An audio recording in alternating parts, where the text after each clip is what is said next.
Party పనిచేసిరన్న మా నాన్న నక్సలైట్లతో పోరాడి ఇవాళ ఏసీఎస్ రాజు అంటే బీజేపీ అంటే ఏసీఎస్ రాజన్న.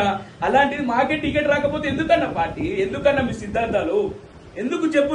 మేము పార్టీ కోసం పనిచేసినట్టు ఎవరు పనిచేసిందన్న? ఇంట్లో ముగ్గురం పనిచేస్తున్నాం, మా అమ్మ, నేను, మా నాన్న కలిసి ఈ రోజు ఎన్నో కేసుల గురించి పోరాడినాం. ఇప్పటికీ కేసుల కోసం తిరుగుతున్నాం అన్న. ఎవరన్నా క్యాండిడేట్ ఎప్పుడు తిరిగిందన్న? పార్టీ కండువా వేసుకోలేదు, కనీసం పార్టీ కోసం తిరగలేదు. అలాంటి వ్యక్తిని వల్ల తీసుకొచ్చి నువ్వు బీజేపీ అభ్యర్థి అని ఎట్లా చెప్తారు? ఎట్లా చెప్పుకుంటారు? నేను బరాబర్ చెప్తున్నా, అడ్డుకుంటాము, అరవింద్ అడ్డుకుంటాము, శ్రావణ్ అడ్డుకుంటాము, బరాబర్ చర్యలు తీసుకుంటాం. అవసరం అయితే ఇండ్ల పైన దాడులకు కూడా తెగిస్తాం. మేము ఖచ్చితంగా చెప్తున్నా అన్న. అసలు సమస్యలు ఎప్పుడన్నా బోస్టాన్ ఎప్పుడు ఎన్ని పార్టీలు మారిందన్న?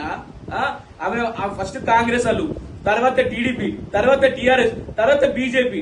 ఎప్పుడన్నా భర్త ఆడు భోగ ప్రవీణ్ గాడు ఎప్పుడన్నా బీజేపీ బొమ్మ పెట్టుకొని బయటకు వచ్చిందా? వాడు కండు వేసుకొని బయట తిరిగిండా? వాడు భో ప్రవీణ్ గాడు వాడెవరన్నా శాసించడానికి? జగిత్యాల రాజకీయాల్లో బీజేపీ రాజకీయాల్లో వాడెవడు శాసించడానికి? వాడెవడు?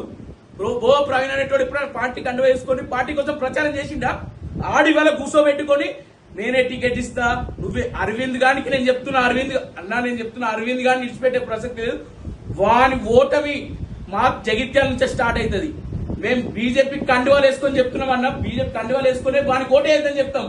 ఎవరు సస్పెండ్ చేస్తారో అసలు జాగ్రత్తనే. మేము నక్సలెట్లకే భయపడలేదు అన్న. నక్సలెట్లకు భయపడకుండా పనిచేసిన మా నాన్న వాళ్ళు. ఆఫ్టర్ ఈ లంగం ఉన్నవాళ్ళకి ఎవరు భయపడతారు?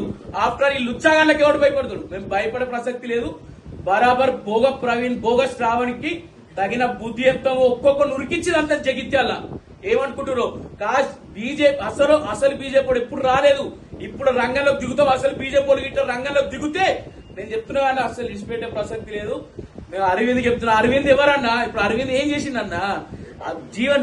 కాంగ్రెస్ కి సపోర్ట్ గా 50 సీట్లు రాసిరన్న. ఇవి ఒక్క 40 సీట్లలో ఒక్కడనే గెలిచే క్యాండిడేట్ ఉన్నాడు అన్న. ఒక్కడు కూడా గెలిచే క్యాండిడేట్ లేదు. గడప గుత్తగా కాంగ్రెస్ కి సపోర్ట్ చేయడానికి అరవింద్ ప్లాన్ చేసుకున్నాడు. ఏం లేదన్న అలా. ఇలా మాకు అవసరం లేదని మేము ఆ సమస్య లేదు. బరాబర్ కొట్లాడతాము. కొండ లక్ష్మణ్ కూడా అన్యాయం చేసిరు.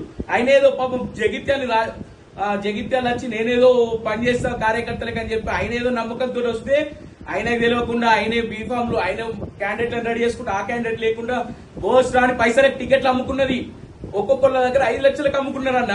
నాగా సాక్ష్యాలు ఉన్నాయి. బరాబర్ నేను కొట్లాడతా. నేను చెప్తున్నా ఇన్నే కాదన్నా. 40 ఏళ్ళు పనిచేసిరన్న మా నాన్న. 40 ఏళ్ళు పనిచేసిరు. 40 ఏళ్ళు పార్టీ కోసం కొట్లాడి చావు బతుకులలో ఉండే ఏబీపీ నుంచి బీజేపీ జిల్లా రాష్ట్ర ఉత్తర పనిచేసిరన్న. ఇట్లాంటి వాళ్ళు ఇవాళ అన్యాయం జరిగితే ఎందుకుంటాం అన్న? మేము మాకు ఏం చేసిందన్న పార్టీ?